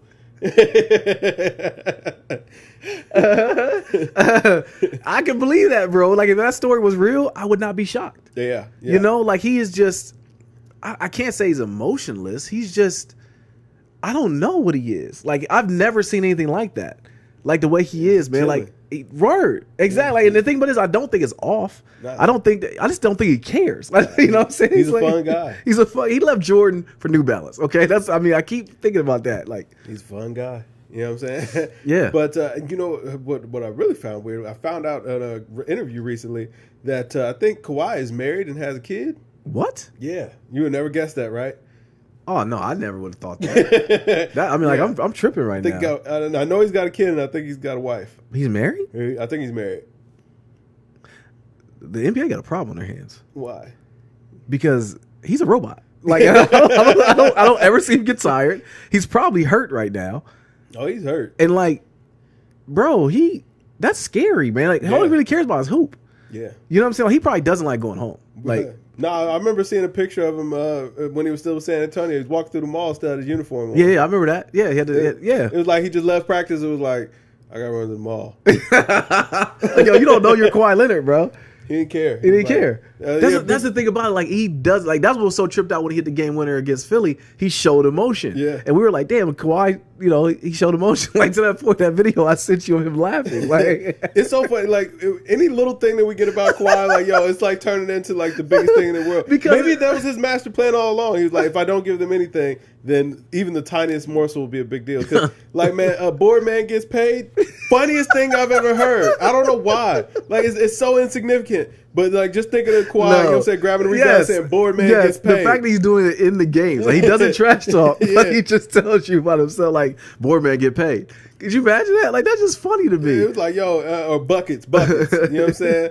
It's like, yo, yeah, that. And he explained it. He was like, yo, board man gets paid. It is what it is, man. Everybody wants somebody to grab you 15 boards. The thing that got me, though, which was, it was a story I read about him being in San Antonio, and he was frustrated with the team because he didn't have the concept of help defense. And the reason why he didn't have the concept of help defense is because he put himself in the mindset of, well, if everybody play defense like me, why the hell do we need help defense? Why do we need help? And I thought that was such a fascinating read. Like, yo, like he does not know the concept of help defense because he himself does not need help defense. Right. Like that is amazing. Makes to me. perfect sense in my opinion. See, that makes perfect sense to me too. Yeah, it makes perfect sense. Yeah, man. But no. I'm gonna tell you the biggest kicker about Kawhi, man. They said that Kawhi used to watch 4 to 5 hours of Jordan highlights every day. Wow. Every day. Like that was his favorite thing to do. And Martin. And they said he watched Martin too. I can see that. Could you imagine Kawhi going into his bag of laughter when he watched Martin? Like I would love to be there. I would love to be there. Like I would pay admission. Like not to see him play basketball, to see him watch Martin and laugh. Like I would pay to see that. When the cameras aren't on, Kawhi's probably a regular guy. Man. Word. Because like even when he dubbed Norman Powell or whatever, like he was still talking. Like they walked away and Kawhi was talking to him. No. Okay. He was talking to him, but he big bro'd him though. Like you're the biggest one who don't ever want to be big bro. He big bro'd him. He went for the dap and he went in with the straight face and pointed. He just changed his mind. Bro, that's a grown man he's talking to right there. No, Kev. He didn't hit him with the straight change mind. He did. He brought his hand up like this. Then he thought about it. Then he thought about it like no. He thought about like, nah, we're not gonna do it right here. We'll do it up here. That's a grown man, bro. You give me a pound and tell me we're gonna do it up there. He thought that he was misdirected. Kawhi even said, Kev, "Listen, I did not know that he was going for the pound. I thought he was trying to bring the team in, and then I saw the team leaving." That's a lie. Kawhi's lying, bro. He knew he was going for the pound. Kawhi said after that he gave him 6 dabs. 6. But the camera caught him missing the dab. No, I'm gonna tell you what made that funnier though is the fact that like when they asked him about it, he actually said, "I gave him like 6 dabs." like I don't think people understand the national treasure we have in Kawhi Leonard. Toronto understands it, which is why they're going to keep him, and they're going to pay him a handsome amount of money. Man, Uncle Dennis is going to go golf for free forever. Kawhi is a fascinating guy. Yo, for real, like I am really like enamored by him, bro. Like I've never seen. He's not emotional at all. Like they'll ask him a question, which it's a surface question. They'll ask like, "Well, what do you think it'll feel like to win a championship in Toronto?" I don't know. I haven't won a championship. We haven't done it yet. I love it. And it leaves the you know where we got that from was Popovich. I believe it. You know, he got it from Popovich. But yeah, man, I am so like I am like engulfed. I want to find out more about Kawhi. Yeah. The fact that you told him he has a wife and kids, I'm gonna go Google that later. Yeah, man. Listen, you know, he's a fun guy. That's funny. I might buy me some of the New Balances. Hell no, you're tripping now. All right, hell no. Things are straight trash, bro. They're actually kind of dope. They're not bad. But if they didn't have the New Balance logo on them, like if they had a Nike logo, they're mid cuts. No, you don't. You don't like mid ones. I like you trash mid ones. Well, mid ones they just don't look as good as the highs. So you might, but like mid forces, I can rock with a mid force. Maybe cut the strap off. You know, this is something that nobody brings up, bro. What? On Air Force One mids, why doesn't Nike just get rid of the damn strap? We don't want it. No, they didn't. On the sheets, don't have them do it. The sheets are highs. Oh, they're super highs, yeah. Yeah. But I'm saying on the 3/4 mids. I haven't seen anybody wear the mids in a while. Why? Because they got this big flappy strap on them that nobody wants. Nobody's ever going to strap them up. Just get rid of the strap. They would look so good. I always cut mine off, too. I never understood that. They would look so good without it. Just cut the strap off, man. Like, or just stop putting it on there, Nike. We don't want it. We don't want it. If they watch this pod, take note of that. Like I'm saying, Forces are no longer, you know what I'm saying, a high-tech shoe. Nobody's wearing these to play basketball, and they're completely casual. Yeah. Take the strap off. It's a classic shoe, too. Yeah, listen. That's why they're not getting rid of it, because it's classic. No, keep it. Keep the mid. Just don't put the strap. Well, I'm saying that's the reason why they won't get rid of the strap, because it's a classic. Why not? Why just get rid of the strap? They've done everything else. You made fusions. Yeah, exactly. You made Jordan fusions. Exactly. Okay, bro. You could take that daggone strap off. I'm with you on that. Nobody's ever gonna strap those up. Like we don't need the ankle support to walk. No, you know what I'm saying through the mall. Ain't nobody hooping in no damn Forces. But I'm saying that's why mids don't sell. That's why I don't even know if they still. I'm sure I haven't seen anybody with mids. If I see somebody with some mids, I think they're a serial killer. Listen. Or take that strap off of the mids. I bet they be on fire. Yeah. I've been seeing some good low cuts lately because too. The strap literally ruins the shoe because it's like you got this Where nice does it go? silhouette. It's supposed to go in the little flap on the side. Never. But nobody, like, first of all, it's going to make your shoe way too tight. Now it looks goofy. Yeah. But I get it for basketball. You want to have that security. But nobody's ever going to hoop in these. It's like hooping in a pair of Chuck Taylors. Never going to happen. They got technology where it's sneakers that lace up on their own. Bruh, like, come on, take the strap off. Yeah, I'm take with you the on strap that. off. I'm rolling. The mids will be back. They'll be back on fire. All right, let's go through this real quick. So Boogie Cousins, is he still worth the max deal?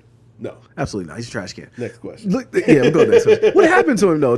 He's never going to recover from that injury. Times. Yeah, he got shot by a sniper on that last one. Yeah. But yeah, and then the leg. Achilles injuries for big men. It's history proven. Look it up. They don't come back the same. No. So no, he will not. And this year hurt him a lot too. It did. It definitely did. All right, Brooklyn Nets. They're looking to be the front runner to sign Kyrie Irving now. Why? Kyrie don't know what he wants to do. Isn't D'Lo a point? Yes. So you're gonna Kyrie getting the moniker of being a bad teammate, which is the narrative that's going around about him now. Yeah, it's got teams a little skeptical about getting him. Just go home, Kyrie. Go back to LA. You just go make it up, piece it up with Bron. Y'all piece it up. Go get Kevin Love. You know what I mean? Or Bron. Let's all have a meetup in Cleveland. How about that? Yay, man! Hey. Come on home. They don't love you like that in L.A. Yeah. In Cleveland, we treated you right, Bron. And you saw the championship up right. I ain't never seen nothing like that. You got the hairline flourish back in when the Bosley was done in Cleveland. Bruh, they turned the Phantom off and put it in neutral, and the fans just pushed him. Yeah, just pushed him the rest of the way on. Yeah, as they should. Yeah, exactly. I mean, do you remember the way people was hanging off of buildings? Yeah, you know what I'm saying, risking life and limb, bro, just to cheer for LeBron. Like that was the craziest thing I've ever seen. Yeah, they chartered buses from Columbus to Cleveland for that parade, man. I never seen nothing like that. I mean, but like typically a parade is like that wasn't even a parade. It was like just the players and then a sea of people. Yeah. You know what I'm saying? Like it was like 9 blocks. I mean, they were like literally. I don't know how those cars were moving through, but the people made sure that they got it. Yeah. Yeah. And J.R. Smith did not have a shirt on. No, the entire time. Yeah. So Kyrie, we don't know what the hell he's going to do, man. I'm telling you, Kyrie's going to retire in a couple of years, bro. You might be right. All right, man. The Knicks, they continue to lose. Kemba Walker has no plans to sign with the Knicks. I mean, no one's going to sign with the Knicks. And then Kemba Walker, with him though, he's going to sign back for the Supermax, right? Yeah. But if you do that, he's going to basically. I think he leaves Charlotte. First of all, Mike's not going to cut that Supermax check.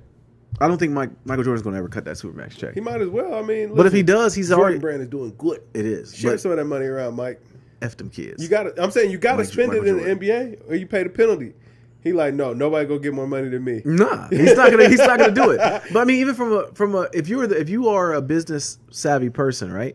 Why would you give Kemba Walker a Supermax deal knowing that your team's gonna be trash if you sign him? Bro, could you just imagine Mike looking at these contracts like, no, look, he like, man, he be making 35 a year. Boy, I was only making 32 million a year. Man, no. He ain't getting this, man. 24. If you want to stay 24. As he sipped on his hen. You know? Matter of fact, 22. You can't be one above Jordan. Like who? Kemba Walker. But sir, he's an all-star. He qualifies for the max. He made all-team. I was an all-star every year. Right. He's like, man, listen, I made $32 million a year. You think he deserves $32 million a year? And I'm the GOAT. Right, I'm the GOAT. I gotta think Michael Jordan kind of money. He tells people he's the greatest. Oh yeah. Oh yeah, for sure. But but the thing is, I don't think he has to. Like, you saw his Hall of Fame speech. Okay, he's the only person going to the Hall of Fame and still crap when people in front of. That is the most pettiest Hall of Fame, pettiest speech. I loved every bit of it. Yeah. Every bit of it. Yeah. But Kemba Walker, I don't think he's gonna pay him that money. But I think he deserves it. I guess I don't know if anybody deserves that much. Kemba's kind of little. Yeah, he's a little guy, man. You're not gonna win anything with him. So I mean, I like it. He plays with heart. But ain't nobody signing with the Knicks. Nah. KD's not signing. You know, it's funny too. Remember when Knicks fans during the draft they were saying they were happy they didn't get. I mean, they were okay that they didn't get Zion. We got KD and Kawhi coming. KD and Kyrie coming. Knicks just are happy to lose. Listen, the Knicks, they've just gotten used to it. Nothing's gonna happen, man. All right, man. That's it, sports. Let's see. DJ Khaled. He is very upset about his number one. His album did not go number one.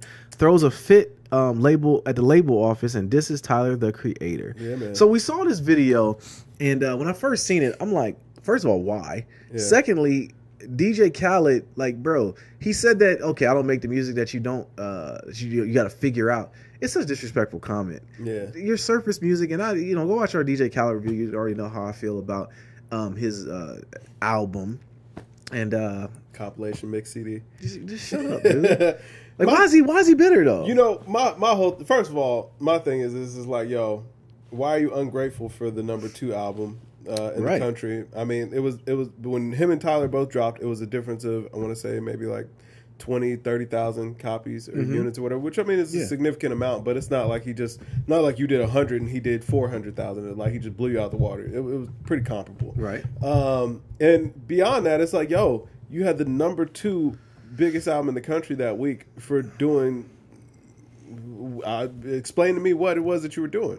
Exactly. You know, well, keep it all the way trill. If he really was a student of music, he would have listened to Tyler Creator's album and then be like, dang, I find it amazing or even an honor to even be in the same breath as this album sales right now, because this is a great body of work. The thing is, though, I don't think that Khaled really appreciates music for the art of it. I think that he likes the celebrity behind it. He needs to go there. And no, because we've always had people like that. I mean, like I said in our review, man, I could argue that maybe Puff was kind of like that. That's why I disagree with you, because Puff was actually, he had artists. He had Diddy. I mean, he had Biggie. He had Craig Mack. He had, the Locks at one point underneath him.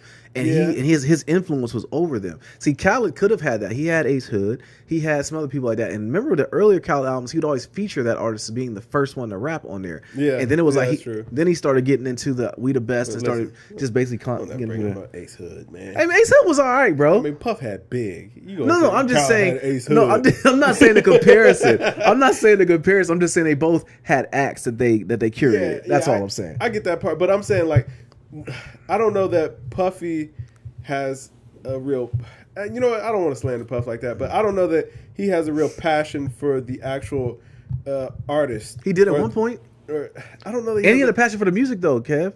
Even though he had the Hitmen, they had a sound. He was actually in there, with the acts and actually getting them to. He knew how to curate, but like Mary J. Blige too. Did he have a love for, what I'm saying, the actual art form or whatever? Or did he have a love for the business? I don't know that Puff had a love for the art form. No, I do, because I mean, you look at Young Usher. That first Usher album was all Puff. I mean, yeah, but like I'm saying, like again, I know Puff knows how to make hits or whatever. He knows the formula, but have we ever seen Puff like introduce something that was going to be like kind of the next big thing, like just taking like for example, like a Frank Ocean or somebody like that? Like, have we ever seen him sign a very high level artist, not somebody that was going to be able to sell, not a Bieber, not an Usher, or I'm gonna give you pop acts? I'll tell you who he had at one point, but he went to jail. Shine was a big clone, man. But still, he was still he was the biggest. Remember the debate over Shine?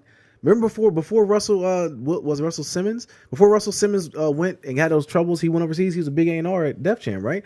They were bidding over Shine, and they were like, Shine had it, but that was an act though. Yeah, but I mean, like again, I think that was just like somebody who was going to be popular. I don't know that Puff is really signing people who are going to like.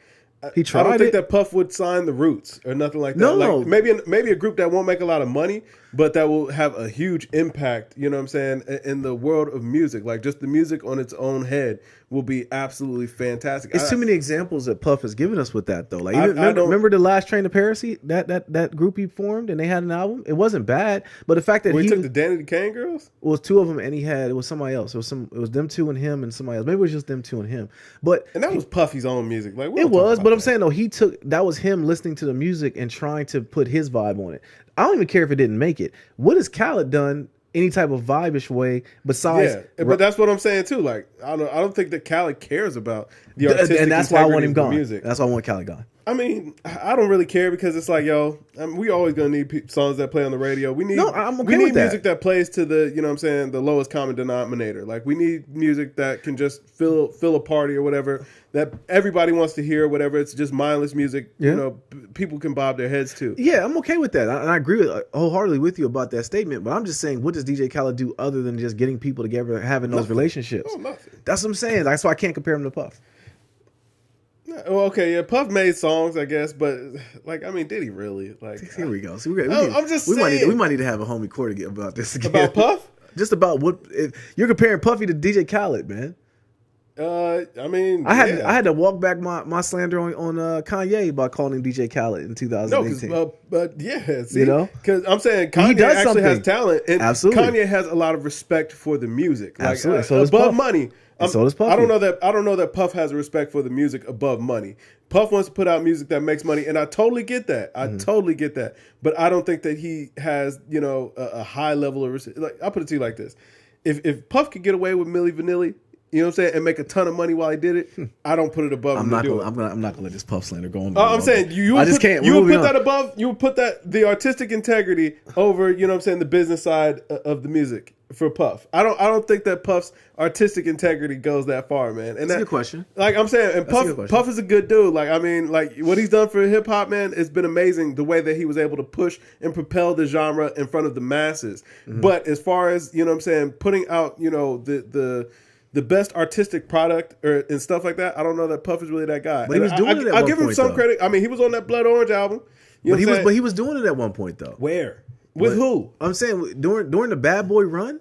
Who? When he had Big, even after Big passed, the No Way Out album, that was all Puff, man. It's a good album. What you mean? That's a good album. All right. Big was a good rapper. And I mean, Puff knew how to arrange the music. Like, even Puff would tell you, like, you know what I'm saying? Puff recognized Big's talent, and he knew how to commercialize it. Like, you know what I'm saying? He knew how to get Big on a record that was going to work commercially. Mm-hmm. You know what I'm saying? I don't think if Big never meets Puff, I don't think we get like One More Chance or Big Popper and none of those songs like that. Because Puff knew how to make those songs work commercially. See, now, I see what you're doing. You're going back to the Puffy being more influential than Biggie. In that. Huh? No. Okay. What the whole point I'm making though is about I don't think that Puff's main drive is, you know what I'm saying, pushing the music that's, you know, has the artistic merit. I think that Puff knows how to push music that, you know what I'm saying, is going to be popular. He knows how to make hits. He knows how to give the people what they want. Like, he knows how to, you know what I'm saying? Puff knows how to party, essentially. Yeah, but it's like he knows how to give people what they want. The reason why I can't compare it to Khaled, though, is when Puff was doing that, giving people what they wanted, it was us. It wasn't pop. It was hip hop and it was R&B. I mean, Khaled is giving pop. Khaled's giving a lot of pop. I mean, yeah, I can see that. You know, he's giving a lot of pop, and that's my issue with him. But I guess I could argue that Tyler's album sounds like a pop album or whatever, but like the artistic integrity is still there. The reason why you salute artists like Tyler, the Creator, is because it's like, yo, this was his idea, start to finish, and he did everything here. And he took his talent completely left of center. Absolutely, what he normally does. Took so many chances on it. Yeah, and succeeded. Vulnerable. Yeah, everything. Yeah, like I'm cool on Khaled, man. Like that was whack for him to do. Khaled hating on Tyler, like, yo, that was really whack. The thing is, Khaled needs to realize what his lane is in this game, and it's like, yo, listen, your lane is to make us laugh, come with the little quirky sayings or whatever like that, and keep us entertained. And don't be a like hater. We don't care about your feelings. You're a caricature, bro. Yeah, exactly. Yeah. That's exactly what it comes down to. Like, you're not an artist. Like I told you on that last album, I don't even think he was screaming anymore. I think he was punch-ins of old screams. You know what I'm saying? But it's like you do nothing. You really add nothing to the culture. But absolutely. You know what I'm saying? Like I said, you know how to put together hit songs, and when you do turn up or whatever, hey, listen, we listen to you to have fun, and that's it. Yeah, and respect the greatness when you hear it. There's no way you can listen to that and just not that Tyler and bob your head like, yo, this is a funky album. Right. This dude did it, man. Well, like, I mean, maybe he probably couldn't, because it's like, yo, for him, like, that was some old mysterious stuff because they weren't playing it in the barbershops. Yeah, dude, Go follow him. Tyler responded too. Did he? Yeah. What'd he say? I think he left a comment on Academics page, and he was like, yeah, I never heard of Tyler, the Creator, neither. He was like, I mean, the dude just sold out Madison Square Garden, but I've never listened to any of his songs. Right. It's like, it's just hate, man. But even if you're in the music industry, you gotta know who Tyler, the Creator is. Like, come on, Khaled. I mean, yeah. Button your shirt up, bro. I'm tired of that look. Mysterious. All right, man. Drake. He says he will drop a new album if the Raptors bring the chip home to the 6. Warriors in 7. Bro. Like, this is the only thing that I can go back to and think that the Warriors might blow this. Is like, not even KD won't even come back. It's the fact that Drake is the ultimate troll, man. And like, not even a troll. He's a jinx. And you know what's crazy? Someone was in our comments in the last pod. I'm like, oh, he's on a jinx. Look it up, bro. Like, go back to it, man. Look it up. The Drake. Okay. Anthony Joshua. Yeah. Anthony Joshua put up on his Instagram before he fought Ruiz. Oh, the curse is gonna get broken today. It was a picture of him and Drake. What happened the next day? He got broken. He got broken down. My man he lost to a dude, Ruiz. His avatar is a Snicker bar. Yeah. His avatar is Snickers. Does he get endorsement by Snicker? Absolutely not, Kev. He just loves Snickers. I like Snickers too. I do like Snickers. I can go for a Snickers right now. You ever had a white chocolate Snicker? Mm-mm. Pause. That thing is heavenly. Really? Oh, yeah, where they sell those? You can get it on. You can get it on Amazon. You can eat it on Amazon. Yeah, you can. My sister told me about it, and she showed it to me, and I immediately wanted one. Man, listen, we got a box of the Snickers ice cream bars on at Aldi like 2 weeks ago. It wouldn't last in my house. It wouldn't last. No, it made it a good long while. 'Cause I don't think Toya likes Snickers. Oh, really? Mm-hmm. So Okay. it's kind of one of those things where it's like, oh, you hate coconut? I love coconut. You know what I mean? So it's like, oh, okay, this will be just for me. Yeah. But no. Like, Warriors in 7. Yeah, got to. Yeah, hopefully. Man, we've been on tangents. I know. We always do, man. Yeah, man. We talk AI to ice cream Snickers. Yeah, there you go. Sometimes people. That's what you gotta do, man. You gotta do it, man. Got to do. It's organic. Let's see. Last thing we got, Hove. He hits a Billy. Woo! Yeah. You know, I read a quote and I thought it was kind of deep. It was like, yo, you know, Jay-Z didn't release his first album until he was like 27 or whatever, and at the time that was considered like, it seemed like, you know, he was a little bit too late to be breaking into the rap game.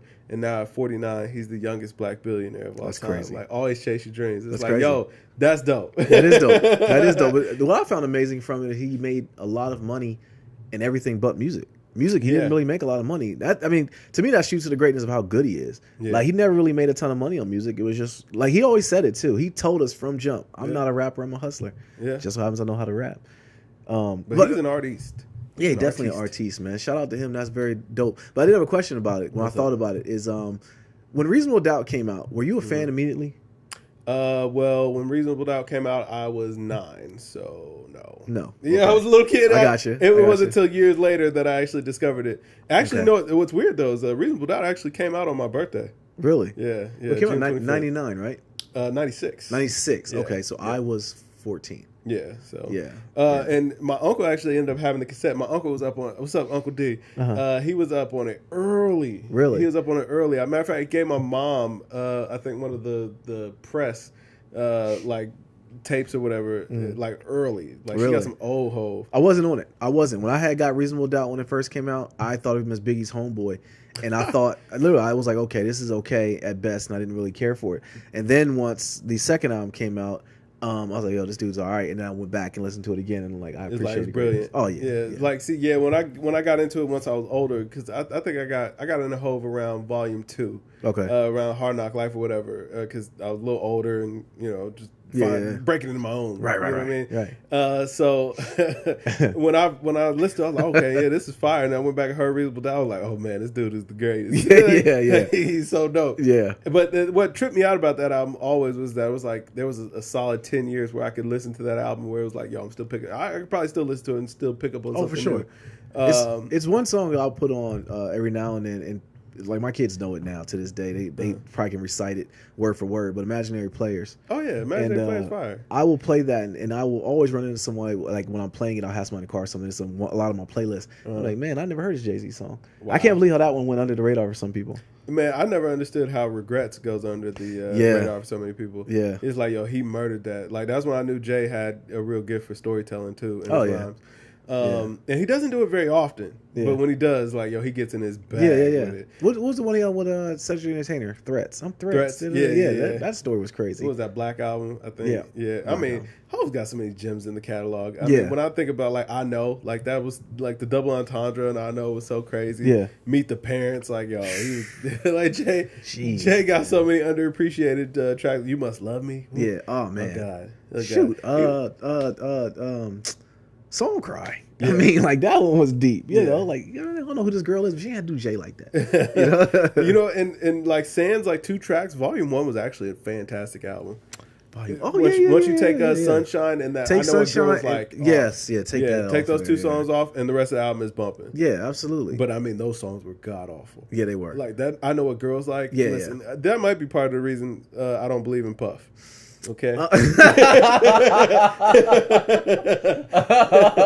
So now I understand the Puff slander. I get it. And you know, the funniest part about all this is outside of, like, I got Shaq Fu when I purchased the game Shaq Fu. That was like one of the first CDs I ever that kind of got me into music. As weird as that is. Yeah, that was a good album. Shaq Fu was good. Yeah, I mean, my dad had all the Shaq. Bro, he had Shaq albums. Man, Shaq had a good album, bro. Yeah, no doubt, Straight up, he had a good album. But like that was like the first CD that was like mine. Like the rest of that stuff was like my dad's, and I was listening with them. But that was mine. You know what I'm saying? I had my own CD player. I listened to that. Yeah. And the first CD I ever bought for myself was No Way Out. Really? Yeah, I still have it to this day. But that's the first CD I ever bought. Wow. Yeah. Wow. Yeah, that was fire album, man. After I heard Victory, I was sold all I needed. I gotta go pick that up. Puff Project, bro. Puff didn't write it, so yeah. You know what I'm saying? Now we know I was good. You know what I mean? Yeah, Victory to this day got me wanting Busta Rhymes to do something. I mean, any night I can ball like Mike. Yeah, pick one. Yeah. You know? Yeah. Hey, listen, I was listening to Dead Wrong earlier. I was like, yo, Big came with it. You know what I'm saying? I just want the paper, the Visa, Capisha. Yeah. About like the vapor. I was like, oh, even though he is still a horrorcore rapper, but he be killing it. Yeah. Come on, you listen to Dead Wrong like that's straight horrorcore. Today's agenda. That story there was just like the art of storytelling is just like really lost right now. Yeah. Which is what we're gonna get into our YG review. It's coming up here soon. But yo, I ain't gonna know. You got anything else? I think that closes. All right, man. I'm Nate here. This Kev. And yo, we are Games Music Life. This is the Games Music Life podcast, episode 169. Oh, hold on. Speaking of the guy 6'9", he'll be free. Don't have to testify. Y'all still gonna ride? A little question for your noggin for next week. Drink more water, people. Peace.